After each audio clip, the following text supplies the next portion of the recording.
everyone. It's Bank Holiday Monday here today in Ireland, so I don't know whether it's the same world over. I think they call it the May Day. It's a workers' holiday. It was introduced not a whole ton of years ago. I don't know why, to bring us in line with Europe or something like that, but anyway, it's a day off, so all the workers have new work. Some shops will be open, local shops, things like that, but banks and businesses and companies, they're all closed today, all closed for work. So I'm on my way up to bring my mom down for a little bit, and she finds these bank holidays long. And it's funny, if it's an ordinary Monday, it's not as long, and there's as much going on, you know, in our lives. There's something about a bank holiday, it makes you lazy. It makes you kind of sit around and feel, gosh, there's nobody working today, so I shouldn't be working either. And I don't know, we all end up sitting around and lazing. I remember when I was young, we had a business at home. My dad had a shop, and Bank Holiday Monday was lovely because we'd go for a drive. We'd tour Ireland on those Sundays. We might go down to Youghal for a drive down to the coast, to the south coast. There was 4 of us, 4 kids in the car, packed tightly in the back of a car. In those days, there wasn't any seat belt restrictions or anything like that, but we were safe and we had lovely days out. We'd get an ice cream, walk along the prom, look at the sea, and see a lot of the country. My dad, Lord mercy on him, he was very interested in other parts of the country, so like a 2-hour drive was nothing to him. And we'd bring pillows and cushions and blankets and try and sleep some way on the way back. I remember one time we had an estate car, and 2 of us would get into the back and lie down and make beds with pillows and blankets, and another 2 then would make a bed on the back seat and on the floor. They were able to make some kind of a plank or something across, so you'd sleep so soundly on the drive home. There wouldn't be a sound, and they were great old days out, and we saw a lot of Ireland. So because we had a shop at home, I suppose there weren't many opportunities for taking off like that, but whenever they arose, off we went. Now my dad had a supermarket in a small village at a time when there were no supermarkets around, and he was very forward thinking at the time. This is what, 45 years ago, I suppose, going back 45 years ago. Neighbour of mine over there. So what was I talking about? So we all helped out in the shop. There was usually one girl employed as well, and then we would all have to take our turns because she would have her half day on a Wednesday and she'd be off on Sundays, and we would fill in those times, and then she would finish work at 6 in the evening, and the shop didn't close until 8 or 9, so we had a little bell on the door. We'd be in our kitchen, which was just off the shop, so you'd hear the bell ringing and it would be, whose turn is it now, and you'd jump up and you would go out. And we had a cash register and a little checkout counter, and it wasn't a big supermarket or anything like that. There was just one aisle down the middle with products on it and fridges at the back and a meat slicer at the back, so one person could easily run the shop, because I suppose at the most that would come into it would be 1 or 2 at a time. So the usual, the basics: bread, milk, tea, sugar, cleaning products, cigarettes, of course, were terribly popular in those days. And we also had a petrol pump outside, so you would serve the customer and bag up his or her groceries, and then you might have to go out and serve petrol as well. So it was a busy household, a busy shop, but there was 4 of us in it, so we were all able to take turns, and Sunday morning was the rush. because there were 2 masses, I think, at that stage in our village on a Sunday, and everybody came out for mass with their children, and the children would get pocket money. So the kids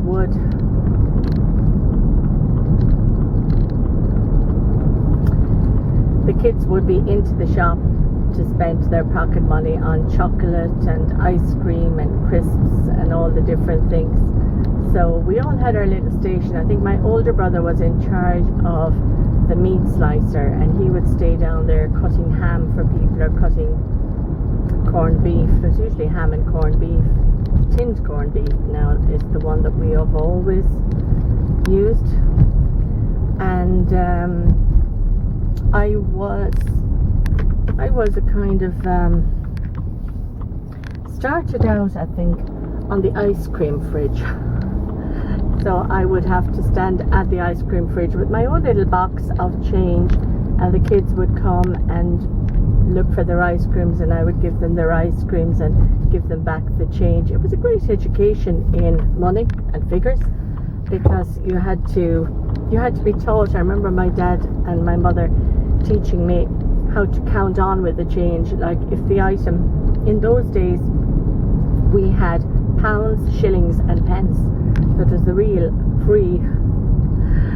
pre-dinosaur era, when we had the old money, as we called it, and there was a threepenny bit, which was a 3-penny bit with a picture of a little rabbit on it, and there was a 6-penny bit with a picture of a greyhound, as far as I remember now. Could be wrong. Or was that the shilling? The shilling could have had the greyhound. There were 2 6-penny bits in the shilling, and I remember a 6-penny bit, as they used to call it, would buy you a bar of dairy milk. It was a lot of money. There was also big, round, brassy coloured pennies, and there was half pennies, and I think before I was born there was even quarter pennies. So all of that money had to be worked out, because there were 12 shillings, when I get this right now, there was a pound note, and then there was a 10 shilling note, and there was a half crown. Now, a half crown was 2 shillings and 6 pence. My goodness, how did we ever work it out? And 2 10 shilling notes were in a pound.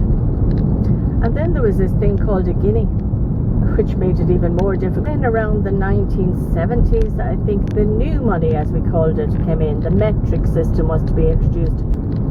It made money a little bit easier, because now we still had pennies, but there were 10 pennies in a 10-penny piece. There was a 5-penny piece, and there was a 20-penny piece, and there was a 50-penny piece, and then there was a pound, and this was a note at this stage, and there was just 100 pennies in the pound. So the metric system was based on the rule of tens. Now, it did make money easier, and it made giving back change way easier, because I suppose when you're counting in tens, it's so much easier. Well, that was the metric system, and the centimeters and meters were also introduced at that time, and of course the kilometers were exchanged for miles, but they never really took off. The funny thing about it was, it took years. People still thought in their heads in feet and inches. How tall are you? And it's still, I'm 5'6", I'm 5'7". You know, you would never, even to this day, hear people saying, oh, I'm 1 meter and 35 centimeters, or, you know, people just, they didn't take to the metric system wholly. They did in the money, because I suppose you had no choice. All of the other money was withdrawn, and you were left with this, so you just had to like it or lump it. But when it came to women buying material, they were still buying it in yards and inches, and when they were buying their petrol, they were still buying it in gallons. And nowadays, when you go to the pump to buy your petrol, it comes up only in litres, but still people would be kind of calculating in their head, well, if there's 4 litres roughly in a gallon, I know it's 4 point something, but you'd be kind of saying, how many gallons is that? And it was just something that we couldn't let go. We just couldn't take to the metric system that much. And all the signposts in the locality, they all had the kilometres and the miles on. But did anybody ever look at the kilometres? No, they always looked at the miles. And then you were trying, if you found a signpost that only had the kilometres, you were trying to convert in your head. I think a mile is 0.7 of a kilometre. No, as I think. A kilometre is 0.7 of a mile, and you were trying to do your little sums to convert and see, well, how many miles is left now, because you just could not get kilometres distance in your head the way we should have taken to it. Now, I know in many other countries now in Europe, it's only kilometres. You would never see a sign for miles or anything like that. So that was the metric system. It was to change our life and make it easier. But like I said, for many people, they never let go of their yards and inches, and even to this day, they could rattle off in school how many yards in a mile. They had to learn all of these things. Now, 1,700 and blah, blah, blah, blah, blah. I can't do it. But they could still, to this day, tell you exactly how many yards in a mile. All I think of is that a yard is roughly the same as a metre. A metre is about 3.2, isn't it? 3.2, I think, and a yard would be 3 foot.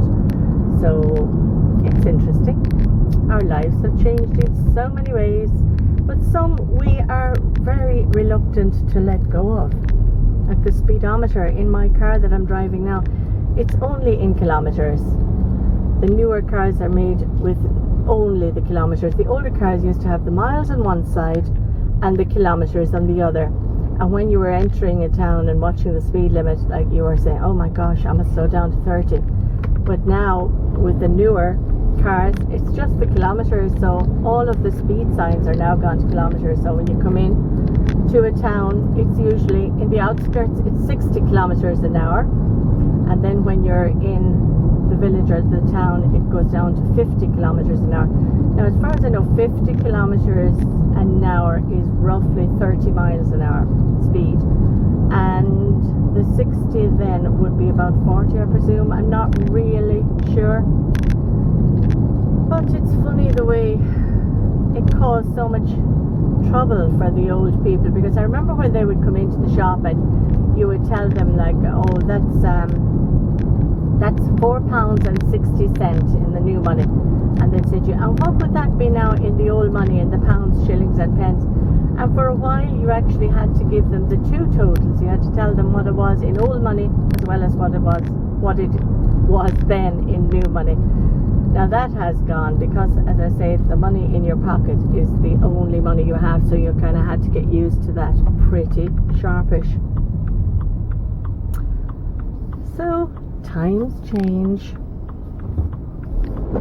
people change, things change, systems change, and I suppose it's for the better. They wanted us to be in line with the rest of Europe, that we're already using the metric system.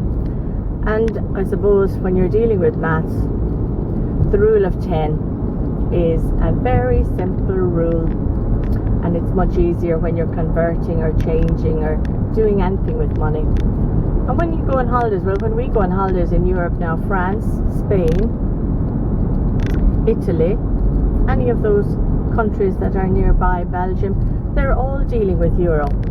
So the currency is very easy to manage over there. You just bring your own euro. They have different pictures on the coins and notes, but the value is still the very same, and it makes it simpler.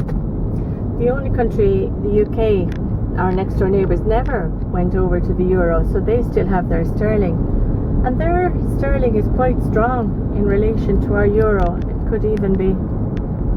It could be about 1.5 euro to 1 sterling pound at the moment, because our sterling has dropped now that the ECB have printed some more money. We're nearly in line with the US dollar at the minute. Like a euro would be worth about the same as a dollar, whereas the euro was always a little bit stronger than the dollar.